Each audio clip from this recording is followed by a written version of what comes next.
계속해서 갈라디아서 밑에 깔려 있는 생각은요, 갈라디아 사람들이 하나님을 믿고 하나님의 자녀가 되는 건 믿음으로 되는 거에 대해서 고개를 끄덕입니다.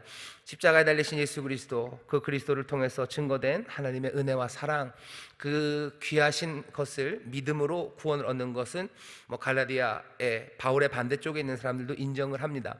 하지만 그 다음이 문제죠. 믿음으로 구원 얻은 건 맞는데, 그건 맞는데 그 다음에 뭔가 더 믿음이 성장하고 그리고 하나님의 자녀로서 복을 얻으려면 뭔가 해야 되는 게 있다는 겁니다. 그 해야 되는 선한 것은 다른 게 아니고, 여기 율법이라는 이전서부터 하나님이 선한 것으로 유대인에게 주셨던 그 율법을 지키는 것. 율법은 선하죠. 하나님이 주신 법이니까요. 믿음으로 구원 얻은 데다가 다른 걸 더하는 건 아니에요. 더하는 건 좀 좋은 거 해야 되죠. 율법이라는 좋은 거, 그거 더 해야 되고, 율법이 요구하는 것 중에 가장 상징적인 것이 할례입니다. 이거는 그냥 눈에 탁 띄는 거죠. 다른 것들도 율법을 지켜야 되겠지만 더더군다나 할례는 눈에 확 띄는 아주 분명한 일이기 때문에 할례를 행함으로써 자기의 결단을 보이는 거예요. 그리고 순종하는 것을 보이는 거죠. 그렇게 복된 삶을 살아가자고 가르칩니다. 여기에 그렇게 큰 문제는 없어 보여요. 믿음으로 구원을 얻고 그리고 그 다음에 더 성장하기 위해서 우리가 뭔가를 해야 되는데, 그 뭔가가 믿음이 아니고 다른 무언가이기 때문에 바울에게는 문제입니다. 바울이 주장하는 바는 그거예요. 믿음으로 시작했으면 쭉 믿음으로 해요. 어차피 다른 것으로 우리가 구원 얻지 않았어요. 그리고 주님께서 믿음으로 구원 얻은 다음에 뭔가 다른 것을 하라고 말씀하신 적도 없어요. 의인은 끝까지, 그러니까 믿음으로 삽니다. 죽었다가 살아나는 것도 믿음으로 사는 거고, 그리고 살아가는 그것도 믿음으로 살아가는 거예요. 그리스도를 믿는 믿음으로 쭉 살아간다는 건 사실은 좀 어렵습니다. 왜냐하면 율법이 있는 게 훨씬 더 편해요. 그죠? 우리가 예수님을 딱 믿음으로 구원을 얻었어요. 그 다음에 우리는 어떻게 해야 됩니까? 규칙들을 하나씩 준다면 그거 따라가면 됩니다. 그럼 마음 편하고 뭔가 내가 제대로 가고 있다는 게 탁 보이죠. 하지만 믿음으로 구원을 얻고 그리고 그 이후에도 계속해서 믿음으로 복음을 믿는 믿음으로 살아간다는 것, 우리에게 계속해서 십자가 앞에 나오게 하고요, 계속해서 내가 죽어야 되는 게 뭔지, 지난번 우리가 2장 뒤에 읽었죠. 그리스도와 함께 죽고 이제 그리스도가 사는 삶, 내가 죽어야 되는 게 뭔지, 그리고 또 내가 그 안에서 다시 살아야 되는 게 뭔지를 계속해서 확인하고 또 확인하고 살아가야 되는 삶의 방식입니다. 그러니 어쩌면 바울이 말하는 믿음으로 구원 얻는다, 그리고 믿음으로 구원 얻어서 쭉 믿음으로 산다는 게 어쩌면 반대쪽 사람들이 말하는 것처럼 쉬운 길은 절대 아닙니다. 갈라디아에서 바울에 반대하는 사람들이 어쩌면 바울을 향해서 얘기한 게 그런 거겠죠. 믿음으로 산다고 너무 신앙을 가볍게 생각하는 거 아니냐, 그거 너무 값싼 거 아니냐, 믿음으로 구원 얻고 그냥 믿음 아무것도 없는 것, 그것 말고 뭔가 좀 몸에 확실하게 자국이 남고 뭔가를 지키고 더 어려운 것들, 그것들 해야지 구원 얻고 또 복을 얻는 거지, 그냥 믿음으로 그건 너무 가볍다고. 바울이 이방인들 많이 전도하기 위해서 복음을 너무 쉽게 만들었다고, 예수 믿고 살아가는 방식을 그렇게 쉽게 만들면 어떡하냐고 비난합니다. 바울은 그 말에 대해서 하고 싶은 말이 많아요. 그래서 갈라디아서를 조금 분노하며 쓴 겁니다. 분노는 바울이 화난 게 어떻게 나타나냐면요, 거의 욕을 합니다. 이 바보들아라고 하는 거죠. 어리석도다, 멋지게 어리석도다 썼고요, 너희가 이같이 어리석으냐 1절 3절에서 얘기하지만 결국은 이 얘기는 뭐죠? 너희들 어리석고 너희들 정신 없구나, 너희들 정신 나갔구나 라고 지금 갈라디아 사람들을 야단치는 겁니다. 믿음으로 구원을 얻고 그리고 믿음으로 살아가는 것, 그것이 복되고 그것이 충분하고 그것이 유일한 길인데, 믿음으로 시작했다가 다른 것들을 덧붙이기 시작하는 거예요. 그 믿음 말고 다른 거, 우리를 살린 게 믿음인데 그 믿음 말고 다른 것을 덧붙임으로써 어쩌면 우리가 이미 받고 누리고 그리고 우리에게 주어진 그 생명의 길을 다른 것들로 바꾸는 어리석은 일을 한다는 겁니다. 우리에게는 할례나 아니면 유대인의 율법을 지키라는 사람은 없습니다. 그러니 갈라디아서처럼 이렇게 첨예하게 문제가 탁 드러나지는 않아요. 그래도 우리에게도 믿음 말고 다른 것으로 우리가 신앙이 성장된다고 생각하고, 믿음으로 예수님 믿었으면 그 다음에는 뭔가 다른 것을 통해서 우리가 하나님의 복을 누리고 우리가 좀 더 하나님 앞에 가까이 가기 위해서는 믿음 말고 다른 게 필요하다고 가르치는 사람들이 있습니다. 그 문제에 대해서 어쩌면 더 심각하게 생각해야 되는 게 갈라디아서를 읽는 우리들의 태도입니다. 이건 쉽지 않아요. 쉽지 않고 도대체 이걸 어떻게 믿음으로 사는 게 도대체 뭘지 고민해야 되는 문제입니다. 자, 먼저 한번 보시죠. 갈라디아 사람들이 어떻게 하고 있는지, 그리고 갈라디아 사람들에 대해서 바울이 뭐라고 책망하는지 보겠습니다. 어리석어요. 갈라디아 사람들아, 예수 그리스도께서 십자가에 못 박히신 것이 너희 눈앞에 밝히 보이거늘 누가 너희를 꾀더냐. 예수 그리스도 십자가에 못 박힌 게 지금 앞에서 펼쳐지진 않습니다. 십자가 앞에서, 예수님의 죽으심 앞에 가 있는 건 아니죠. 이건 뭔가 은유적입니다. 바울이 아마 설명을 했을 거예요. 예수 그리스도의 죽으심이 의미하는 바가 뭔지. 그리고 바로 2장 앞에 있는 것처럼 그리스도가 죽으시고 못 박히심으로 이제는 내가 사는 것 아니고 내 안에 그리스도가 산다는 새로운 삶이 예수 그리스도의 십자가의 죽으심으로 어떻게 이루어지는 건지에 대해서 바울이 분명히 설명을 했어요. 우리의 새로운 생명, 그리고 예수 안에서의 새 삶이라는 게 십자가 예수 그리스도, 거기 그 복음을 믿는 것, 그것으로 살아간다는 걸 분명히 너희들 앞에 보여줬다는 거죠. 믿음으로 구원 얻는 것, 그것밖에 없어요. 내가 살아가는 것, 이제 그리스도와 함께 죽고 그리스도와 함께 살아가는 그 그림이, 내가 예수를 믿을 때뿐만 아니라 내가 살아가는 모든 삶에서도요, 그리스도와 죽고 내가 그리스도로 살아가는 것, 그것만이에요. 그것은 믿음으로 얻어지는 거죠. 그리고 그 은혜를 붙잡는 것 안에서 내가 계속해서 죽어가고 그리스도만 살아가는 그 삶이 믿음으로 살아가는 삶임을 분명히 갈라디아 사람들 앞에서 보였습니다.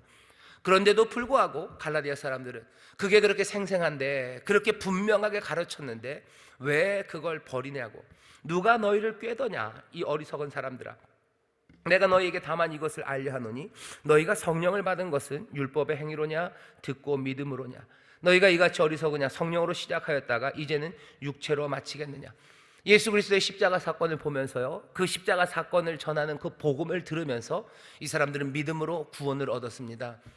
믿음으로 구원을 얻었는데 바울이 얘기하는 거예요. 믿음으로 구원 얻는 그 시간에 도대체 율법의 행위가 거기 뭐가 있었냐는 거죠. 우리도 스스로를 돌아보시면 알아요. 내가 예수님의 그리스도, 예수 그리스도의 죽으심, 그리고 그 부활하심에 나타나는 하나님의 은혜, 우리를 향하여 전하신 그 사랑을 내가 영접하는 거기에 무슨 율법의 행위가 있었습니까? 예수님 믿을 때 할례 받으면서 믿은 사람 없죠? 예수님 믿는 그 자리에서 무슨 율법의 규정을 지키면서 그 믿음으로 구원 얻은 사람이 아무도 없어요. 구원 얻은 시간을 잘 돌아보라는 거예요. 어떻게 너희가 그것을 믿었느냐? 믿게 된 거 다른 건 아니지 않냐? 성령을 통해서 너희가 구원받은 거지. 성령을 통해서 구원받고 성령을 통해서 믿음으로 가는 거기에 무슨 율법의 행위가 있었냐는 겁니다. 바울은 지금 그렇게 생각하는 거예요. 예수 그리스도의 십자가 사건, 그것을 전하는 복음을 사람들이 들을 때 그냥 믿게 된 것 아니죠. 성령의 능력으로, 또 성령의 역사함으로 우리가 믿음에 이른 겁니다. 거기에는 율법은 없어요. 영만 있을 뿐이에요. 성령이 우리를 믿음으로 인도했지 거기에 율법이 있냐는 겁니다. 복음이 증거될 때 무슨 일이 일어나는지에 대해서 데살로니가 전서가 좀 설명을 합니다. 데살로니가 전서 1장 5절에 보면 이렇게 되어 있습니다.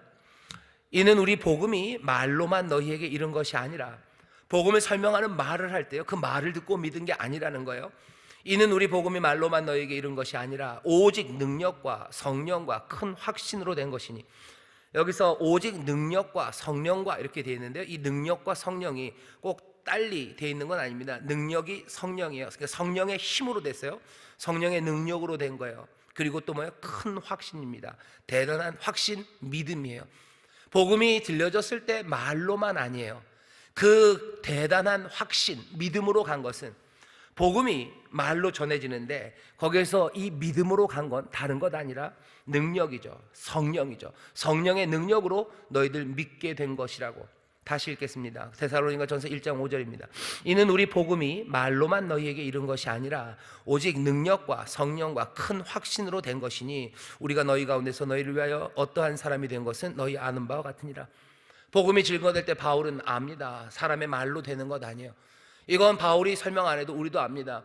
복음이, 예수 그리스도에 관한 이야기가 라디오에서 얼마나 많이 나옵니까? 유튜브에서 얼마나 많이 나옵니까? 그리고 얼마나 많은 사람들이 성경을 읽습니까? 그런데도 불구하고 모두가 다 큰 믿음, 그 위대한 믿음, 생명을 살리는 믿음으로 다 가는 건 아니에요. 성령께서 능력으로 함께 하셔야 우리가 믿음을 얻게 되는 겁니다. 우리는 그러니 믿음으로 구원 얻게 된 건 성령의 역사예요. 성령의 도우심과 그 능력 없이는 그 믿음, 구원을 얻는 믿음으로 갈 수 없었고요. 우리의 삶은 아마 이전과 똑같이 그렇게 살아갔을 겁니다. 우리의 믿음 가운데 어떤 것 하나라도 행위, 율법의 행위가 거기 있습니까? 아무것도 없죠. 율법의 행위에서 완벽한 사람에게 성령이 능력으로 역사합니까? 그런 이야기 없죠. 우리의 구원받은 것들을 돌아보시면 돼요. 우리는 어떻게 구원받았나? 어떻게 사람들이 복음이 말로 전해졌을 때 다 믿음으로 가지 않는데 왜 나는 그 믿음으로 가게 돼서 그 복음을, 그 십자가, 눈앞에 생생한 예수 그리스도의 십자가를 나는 내 삶의 진리로, 내 삶의 생명으로 나는 그것을 영접했나, 믿음으로 영접했나 돌아본다면 바울의 말에 동의할 수밖에 없어요. 성령의 능력이, 그 힘이 우리를 믿음으로 인도해 간 겁니다. 성령께서 역사하셨기 때문에 누군가가 복음을 증거하고 복음의 말들이 보여지고 예수 그리스도의 십자가가 생생하게 전해질 때 우리는 믿음으로 가게 된 겁니다. 말씀이 전파될 때 그런 일들이 일어나요. 어떤 사람도 율법의 행위로 구원을 얻은 사람은 없습니다. 우리가 구원을 받았음을 확인하는 예수가 주님이시다라는 고백도 성령이 아니면 할 수 없다고 고린도전서 12장 3절에 얘기하죠. 우리의 믿음의 고백, 그 모든 것들이 성령의 도우심으로 이루어지는 거지 거기 어디에도 율법의 행위가 끼어드는 건 없습니다. 복음의 말씀이 선포될 때 성령이 사람들의 마음속에서 역사하셔 큰 능력으로 역사하셔서 우리를 믿음에 이르게 한 겁니다. 우리의 시작이 그래요. 믿음의 시작, 구원의 시작도 율법은 아무 상관이 없습니다. 근데 이제 와서 할례를 받아야 된다는 거죠. 이제 와서 할례를 받는다면, 이제 와서 할례가 필요하다면, 우리의 구원받은 삶이 온전해지기 위해서는 할례가 필요하다라고 말한다면 이제껏 성령이 우리를 인도해 주신 그것을 할례라는 육체의 것으로 바꿔내는 겁니다. 왜 성령으로 시작한 일을 너희가 육체로 바꾸려고 하냐고.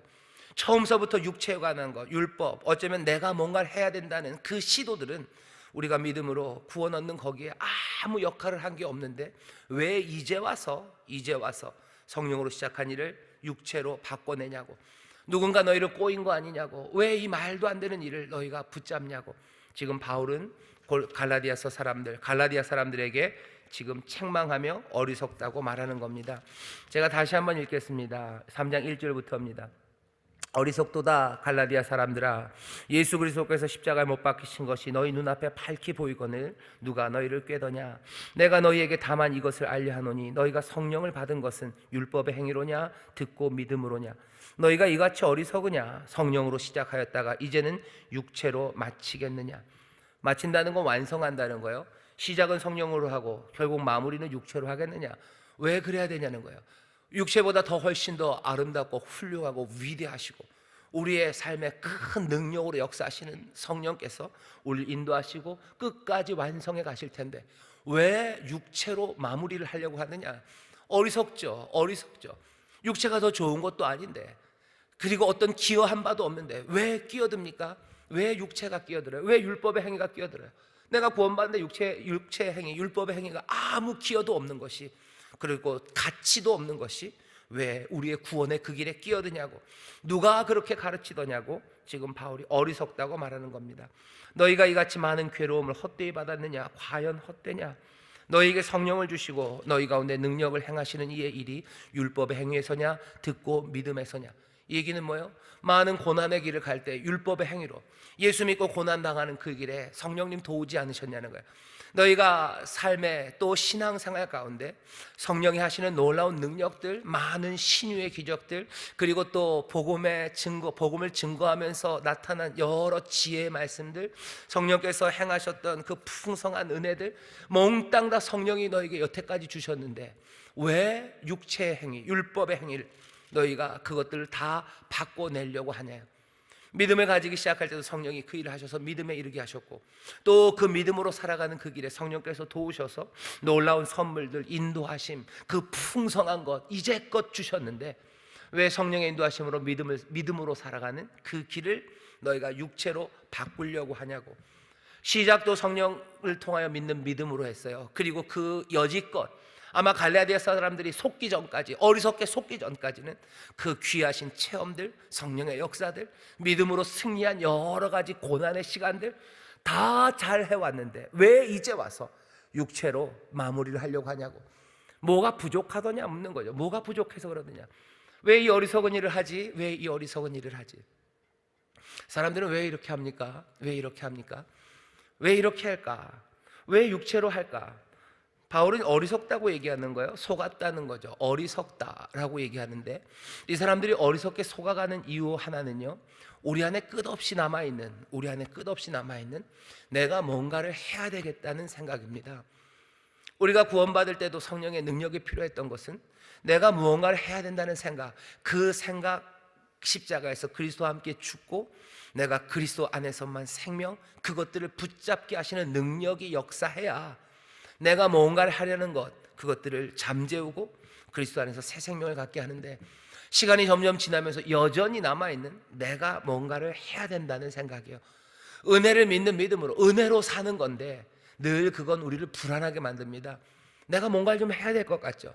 내가 뭔가를 기여해야 될 것 같죠. 내가 뭔가를 변화를 만들어내야 될 것 같다는 생각이 여전히 우리 안에 남아있기 때문에 이 말에 쉽게 속아 넘어가는 겁니다. 우리도 그런 생각들을 많이 해요. 예수님 믿으면 은혜로 다 된다고 얘기하고, 그냥 믿음으로만, 나의 의는 믿음으로 산다, 하나님의 은혜를 내가 믿고 의지함으로 나는 산다 라고 얘기하면서도 계속해서 뭔가를 해야 될 것 같아요. 내 삶을 바꿔내야 되겠죠. 내 삶에 부족한 것, 당연히 신앙생활이 시작되고 나면요, 점점 우리의 삶이 변화되어 갈 겁니다. 그리고 그 변화되고 성장되어 가야 되는 것도 내가 해야 될 것 같아요. 여기 있는 갈라디아 사람처럼 우리가 할례를 해야 된다고는 생각 안 해요. 그 대신 내 신앙이 점점 성장해야 된다고는 생각하죠. 그러니 내 안에 있는 뭔가 잘못된 것들을 고쳐야 된다고 생각해요. 그리고 그것들을 고치려고 애씁니다. 그런데 그것도 사실은 문제예요. 내가 신앙에서 변화가 필요하다면 여전히 방법은 뭐죠? 내가 은혜를 의지함으로 십자가에서 그리스도와 함께 죽고, 그리고 성령의 도우심 가운데 내가 그리스도로 살아가는 것, 다시 새롭게 삶으로 내 삶이 변화돼야 되는데, 내 안에 있는 잘못된 것들을 내가 고치려고 해요. 예를 들면 나에게 욕심이 여전히 많습니다. 예수 믿는 사람 욕심이 있어요. 욕심을 없애고 싶죠. 욕심을 없애려면 어떻게 해야 돼요? 그냥 내가 욕심을 없애기 위해서 애를 씁니다. 이런저런 방식으로 애를 써요. 하지만 그것은 십자가의 은혜 그리고 믿는 믿음으로 하는 일은 아닙니다. 욕심을 없애는 것도 마찬가지예요. 내가 죽고 그리고 그리스도와 함께 삶으로, 그렇게 내가 은혜를 믿는 믿음으로 욕심이 사라져야 되는 거지, 내가 욕심을 없애기 위한 여러 가지 방식들로 내가 이제 욕심을 없앴다고 말하는 것, 그건 믿음으로 하는 일은 아닙니다. 제가 하는 말이 무슨 얘기인지 여러분들 잘 모르시겠죠? 그리고 이게 어떻게 되는 건지 굉장히 분간이 어렵습니다. 그러니 사람들은 그거보다 그냥 눈에 띄는 게 탁 보이는 게 좋은 거예요. 내가 믿음의 사람이 됐으면 내 성품이 달라져야 돼요. 내 성품을 바꾸기 위해서 난 이런저런 일들을 합니다. 여러 가지 도움을 구하고 나 자신을 돌아보고 그러면서 나를 바꿔 나가려고 애를 씁니다. 하지만 그건 믿음으로 하는 일은 아니죠. 성령이 나를 도우셔서 하는 일은 아니죠. 어떻게 성령이 나를 도우셔서 복음 안에서 정말로 그 은혜를 믿는 믿음으로 욕심이 사라질까? 거기에 대해서 그 방법을 찾아가는 거, 그게 쉽지 않습니다. 내 안에 욕심이 남아있는 이유들 보는 거예요. 내가 아직 죽지 않은 게 뭔지를 보는 거예요. 내가 뭐가 안 죽었길래 내가 여전히 욕심을 갖고 있을까?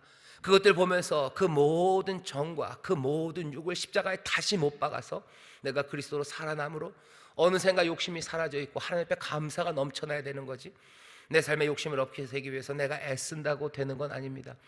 그건 내가 노력해서 구원을 얻는 거예요. 내가 노력해서 내 삶이 변화되는 거죠. 우리는 우리의 노력으로 뭔가 삶을 바꿔내려는 사람들이 아닙니다. 은혜를 믿는 믿음으로 내 삶이 점점점 변화되어 갈 것, 그것들을 바라고 그리고 소망하고 의지하는 사람들입니다. 내가 죽기를 그리고 그리스도가 살기를, 온전히 그 은혜가 나를 새롭게 하는 것을 믿는 믿음으로 내 삶을 변화시켜 나가야만 합니다. 아브라함 얘기를 갑자기 합니다. 왜냐하면 갈라디아에서 바울을 반대하는 사람들이 그렇게 얘기했겠죠. 하나님을 믿고 그래서 새 삶을 얻었다면 이제 제대로 하나님의 백성이 돼야 돼요.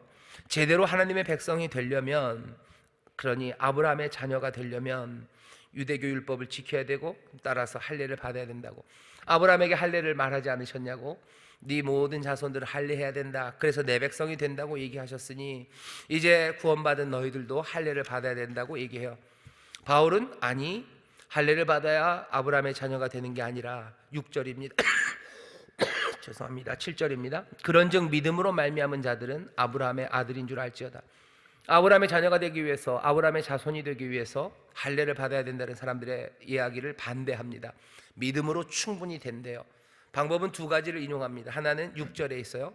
아브라함이 하나님을 믿음에 이것을 그에게 의로 정하셨다 함과 같으니라. 하나님을 믿으니 이것을 그에게 의로 정하셨대요. 이건 창세기 15장입니다. 창세기 15장 보면 하나님께서 아브라함에게 나타나셔서요, 약속을 주셔요. 너 가족, 네 자손들 많을 거다. 하늘의 별처럼 바다의 모래처럼 많은 자손을 줄 거고 내가 그 자손들에게 이 땅을 주겠다라고 약속을 하셔요. 그건 바로 이 본문입니다. 아브라함이 이것을 믿음에 하나님께서 그것을 의로 여기셨어요. 약속이 주어지고요, 약속이 주어지고 그리고 아브라함은 믿습니다. 믿어서 약속이 주어진 것 아니고요, 약속은 이미 주어졌고 그리고 믿음으로 그것들을 얻어요? 아니요, 약속은 이미 주어졌죠. 그럼 믿음이 하는 바는 뭡니까? 믿는 게 의로 여겨졌대요. 그러면 믿음이 여기서 무슨 역할을 해요? 아무것도 하는 역할이 없어요. 단지 딱 하나죠. 그것들을 그냥 수용한 것뿐이에요. 받아들인 거죠. 내가 받아들였다는 것은 나와 하나님 사이에 하나님이 주신 약속, 그 언약의 약속입니다. 그 약속에 내가 손가락을 걸었다는 거예요.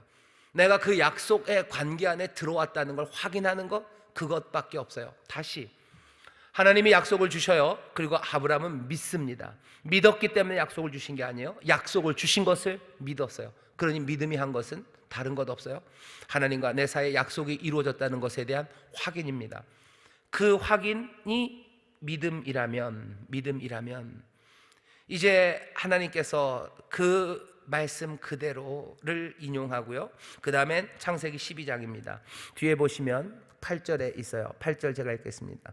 또 하나님이 이방을 믿음으로 말미암아 의로 정하실 것을 성경이 미리 알고 먼저 아브라함에게 복음을 전하되 모든 이방이 너를 인하여 복을 받으리라 하였으니. 이건 창세기 12장 말씀이에요. 모든 이방이 너를 인하여 복을 얻을 거래요. 여기 말하는 모든 이방은 바울이 생각할 때 갈라디아 너희들도 마찬가지예요. 갈라디아인 너희들도 아브라함을 인하여 복을 얻을 거예요. 아브라함이 가진 건 뭡니까? 하나님의 약속, 그것을 그냥 받아들인 것뿐이에요. 그러니 이방도 어떻게 하면 돼요? 그냥 아브라함처럼 하나님이 주신 약속, 그것을 믿음으로 받아들이면 돼요. 받아들인 그 관계를 인정하면 돼요. 그것으로 충분해요. 그러니 아브라함의 자손이 된다는 건 다른 의미가 없죠. 그냥 믿음으로 그 약속을 받으면 아브라함의 자손입니다. 할례를 받아야 된다는 이야기는 없어요. 지금 바울은 몇 가지만, 창세기 15장 그리고 12장만 딱 띱니다. 물론 갈라디아 사람들은 다른 이야기들을 할 거예요. 하나님 너 자손들에게 대대로 할례를 행하라라는 창세기에 다른 말씀이 있어요. 하지만 바울은 그건 치워버립니다. 중요한 건 15장 12장이에요 믿음에 그것을 의로 여기셨고 그리고 또 아브라함을 통하여 모든 이방 민족이 복을 얻게 하셨어요. 그 복을 얻는 방법은 아브라함이 복을 얻는 방법과 똑같아요. 믿음으로 복을 얻습니다. 믿음으로 아브라함의 자손이 되는 거예요. 할례로 되는 거 아니다. 그러니 9절에 그러므로 믿음으로 말미암은 자는 믿음이 있는 아브라함과 함께 복을 받아요. 믿음으로 말미암은 자들은 7절입니다. 아브라함의 아들 자손인 줄 압니다. 갈라디아 사람들에서 갈라디아에서 바울에 반대하는 사람들 이야기 틀렸다는 거죠. 아브라함의 자손, 참 아브라함의 자손이 돼서 아브라함에게 주셨던 하나님의 복을 누리기 위해서 뭔가 할례를 받고 해야 될 거 아무것도 없어요. 믿음, 우리가 처음 구원을 얻던 그 믿음이면 아브라함의 복을 얻는 아브라함의 자손이 되는 겁니다. 똑같이 얘기하는 거, 믿음이면 된다요. 복을 얻기 위해서 뭔가를 해야 된다? 아니요, 믿음이면 됩니다. 믿음으로 살아가면 아브라함의 복을 얻습니까? 예, 얻습니다. 뭔가를 해야 됩니까? 아니요, 해야 될 건 없습니다. 그럼 아무것도 안 합니까? 아니요, 믿음으로 삽니다. 믿음으로 삽니다. 하루하루를 믿음으로 살아요. 매일매일을 아브라함이 걸었던 것처럼 믿음으로 삽니다. 뭔가 업적이 필요합니까? 아니요. 율법의 행위가 필요합니까? 아니요. 필요 없습니다. 믿음으로 걸으면 됩니다. 내 눈앞에 있는 생생한 예수 그리스도의 십자가 앞에서요, 그 십자가 앞에서 나는 죽고 그리스도로 살아가는 그 삶, 그 삶이 나의 삶이고 그 삶이 복되다는 믿음, 그것 하나 붙잡고 가는 사람에게 하나님이 복을 주십니다. 어떻게 보면 너무 간단하고요, 어떻게 보면 너무 어렵습니다. 하지만 너무 염려하지는 마셔요. 우리가 그 믿음으로 살아가는 그 시작도 성령께서 그 능력으로 우리를 믿음으로 구원 얻게 하신 것처럼 그 시작하신 성령이 우리를 다시 또 날마다 믿음으로 살아갈 수 있도록 우리를 인도해 가실 거예요. 우리의 삶은 늘 성령님의 능력과 그 인도하신 가운데 이르는 그 믿음으로 성령이 우리를 믿게 합니다. 성령이 우리를 그 은혜에 의지하게 하고요, 성령이 우리를 날마다 죽게 하고 그리스도와 함께 살아가게 하셔요. 성령은 생명의 영이셔요. 우리를 날마다 살아나게 하시는데 우리 이 땅의 삶으로가 아니라 그리스도의 삶으로, 하나님의 삶으로, 결국은 믿음으로, 은혜를 믿는 믿음으로 살아가는 그 삶으로 살아가게 하십니다. 예수님이 이 땅에 오셔서 그 삶의 모습이 어떤 건지 보여주셨어요. 믿음으로 살아가는 게 뭔지 보여주셨어요. 그분이 하신 일은 율법의 행위도 아니고요, 정말로 하나님을 의지함으로 그 말씀 따라서 하나하나 행하며 살아가는 거죠. 하나하나 순종하고 믿음으로 그 일들을 행하며 살아갑니다. 자유함으로 하시는 거예요. 믿음으로 하지 율법에 매이지 않아요. 어쩌면 율법이 정한 것보다 더 위대한 일을 믿음으로 행하며 갑니다. 믿음으로 살아가는 삶은 그러면은 그냥 율법보다 훨씬 더 열등합니까? 그럴 리가 있습니까? 그 믿음으로 인도하시는 이는 거룩한 영, 성령이셔요. 하나님의 영이, 아들의 영이, 그리스도의 영이 우리를 믿음으로 인도합니다. 훨씬 더 고상하고요, 그리고 훨씬 더 확실하고요, 훨씬 더 아름다운 길을 믿음의 사람들에게 인도하시는 성령님이 우리를 도우셔요. 성령 안에서 살아가는 삶, 율법에 묶이지 않고 내가 뭔가를 해야 되는 것에 묶이지 않고 성령 그 임의로 부는 바람이, 하나님의 영이 계신 곳에 자유함이 있다고 하셔요. 믿음으로 살아가는 사람들, 자유함으로, 믿음으로 살아가는 사람들, 그 날마다 새로움으로 살아가기 시작합니다. 우리는 영으로 시작한 사람이에요. 그리고 믿음으로 시작한 사람입니다. 이 삶은 정말로 복받는 삶입니다. 이 고상한 것을 놓치고 율법과 육체로 대체하려는 사람들은 어리석은 사람들입니다. 여기까지 오늘 바울이 우리에게 전하는 이야기입니다. 이 말씀을 듣고 여러분들 어쩌면 조금은 혼란에 빠지셨을 거라고 생각합니다. 성령으로 살아가는 삶, 성령이 인도하시는 믿음으로 살아가는 삶, 그 삶은 뭘까? 늘 그 성령은 우리를 십자가 앞에 가져다 놓으실 거예요. 십자가 앞에서 내가 그리스도와 함께 죽고 이제는 그리스도와 함께 살아가는 그 귀한 복음을 따라 성령의 능력으로 믿음으로 살아가는 삶, 그 삶 앞에 자꾸 가져다 놓으셔야 돼요. 내 삶에 문제가 있고 그리고 내 삶에 뭔가 변화에 대한 기대와 소망이 가득해질 때 세상의 방식과 내가 뭘 하려는 것 말고 십자가 앞으로 나가서 내가 죽고 그리스도가 살게 하시는 성령의 인도하심, 그리고 그것을 믿는 믿음, 그것으로 내 삶이 변화되기 시작해야 합니다. 다른 시도들은 버리셔도 돼요. 율법의 행위들 버리시면 돼요. 세상의 인도함 그거 버리면 돼요. 세상에 말하는 거 버리고 내 시도하는 거 버리고 성령께서 그 앞에서 나를 어떻게 인도하실지 여러분들 그 능력으로 우리를 믿게 하시는 것, 그것 따라가면 됩니다. 아슬아슬하시죠? 어디로 가는지 모르죠. 율법은 뭐가 딱 정해져 있으니까 그냥 그대로 하면 되는데 성령의 인도하심을 따라 살아간다는 건 아슬아슬합니다. 그것은 소망이기도 하고요, 그리고 그건 자유함이기도 하고요, 그건 믿음이기도 하지만 정해진 것이 아니기에 불안합니다. 하지만 그 불안한 가운데도 성령이 시작하신 일을, 하나님이 시작하신 일을 온전히 이루실 것을 믿음으로 살아가는 거예요. 그 믿음이 없으면 우리의 삶은 또 다시 육체의 것을 붙잡게 됩니다. 갈라디아 사람들이 육체의 것을 붙잡은 이유는 어쩌면 그 아슬아슬함을 견디지 못하기 때문이에요. 그 자유함을 견디지 못하기 때문이에요. 성령의 능력으로 우리를 그 앞에 계속 세우셔서 그 앞에서 우리를 죽게 하고 다시 살게 하시는, 어쩌면 그 과정들을 신뢰하지 못하기 때문입니다. 믿음이 식어진 거죠. 성령의 능력을 부인하는 거죠. 성령이 우리와 함께 하시고 떠나지 않으시는 것에 대해서 우리가 못 믿는 거예요. 성령님이 우리를 떠나신 것 같아요. 우리의 삶을 인도할 이는 이제 없다고 생각하는 거예요. 내가 복음을 믿었을 때 마음이 뜨겁고 그때는 뭐가 확실해서 내가 예수님 믿었지만 그 이후에는 아무것도 없죠. 나 혼자 똘록 남았죠.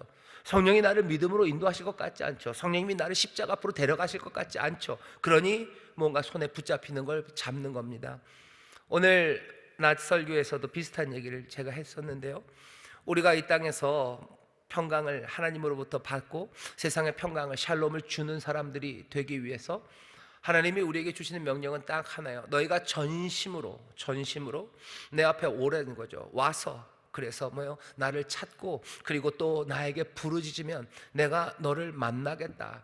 내가 너희와 만나지겠고라고 얘기하셔요. 어떻게 만나셔요? 하나님의 영으로 우리를 만나셔요. 우리가 전심으로 찾아야 돼요. 전심으로 찾는다는 거 아까 말씀드렸죠. 뭐죠? 우리의 마음에 배타적인 겁니다. 내 마음을 다했기 때문에 남은 게 아무것도 없어요. 내 육체적인 율법도 여기서는 다 빠져야 돼요. 내 노력도 다 빠져야 돼요. 다 빠지고 뭐만 남아요? 주님만 남는 거죠.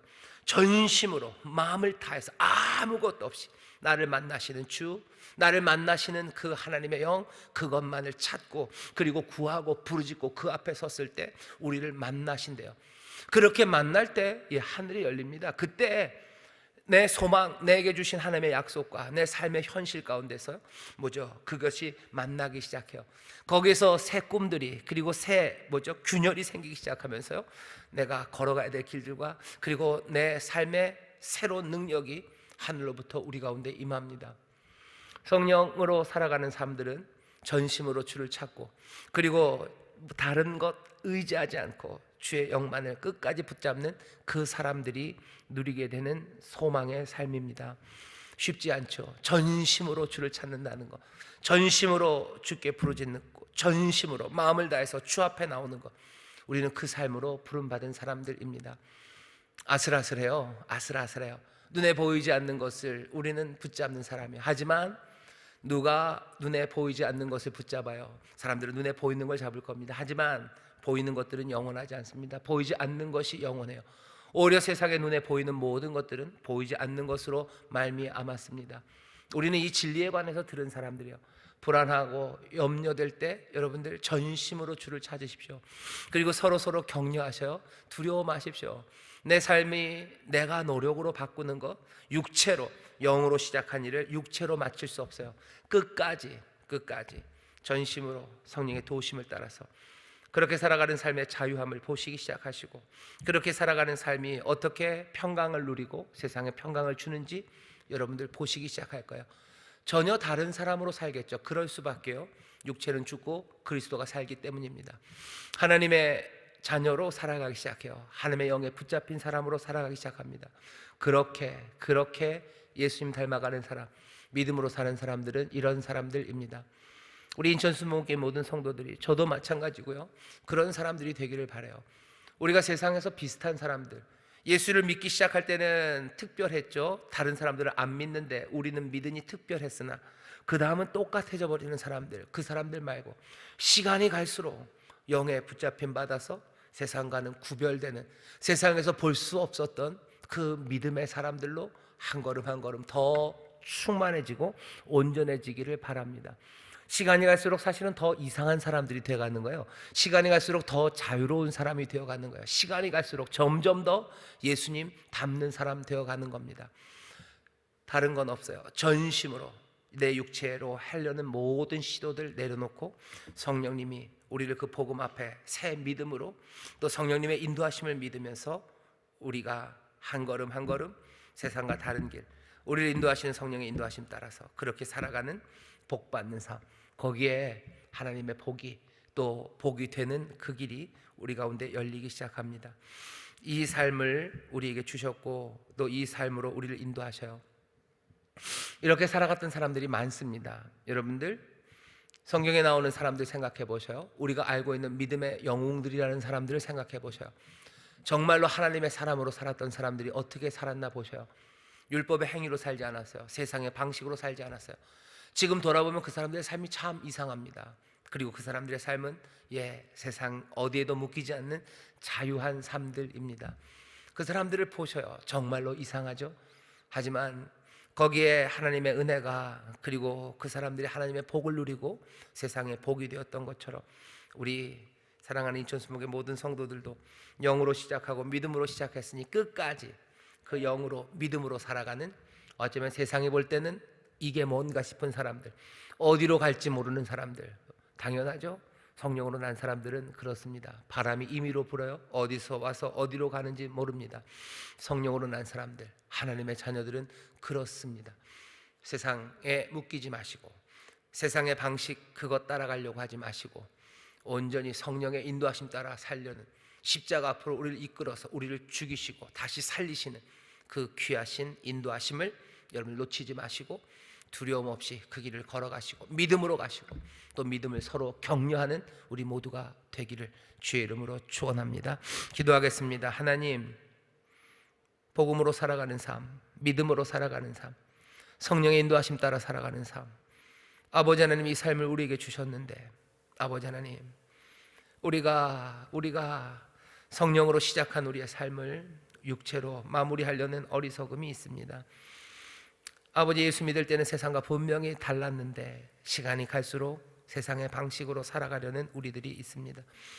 아버지는 끝까지 성령으로 시작했으니 성령으로 마치게 하시고 믿음으로 새로운 삶을 얻었으니 끝까지 믿음으로 살아가는 자들 되게 하여 주옵소서. 아버지, 성령 따라 그래서 그 능력의 믿음으로 살아가는 삶이 어쩌면 세상에 흔들리는 것 같은 삶이나 주여 그것이 오히려 영원하고 든든한 삶인 줄 믿사오니 사랑하는 우리 모든 성도들 이 믿음의 굳건하게 서게 하시고 성령님의 인도하심 따라 한 걸음 한 걸음 복된 길을 걸어가게 하여 주옵소서. 거기에 하나님의 평강이 임하고 거기에 하나님의 평강을 전하는 사람이 되게 하실 줄 믿사오니 주여 이 삶을 놓치지 않는 우리 모두가 되게 하여 주옵소서. 감사드리며 예수님 이름으로 기도하옵나이다. 아멘.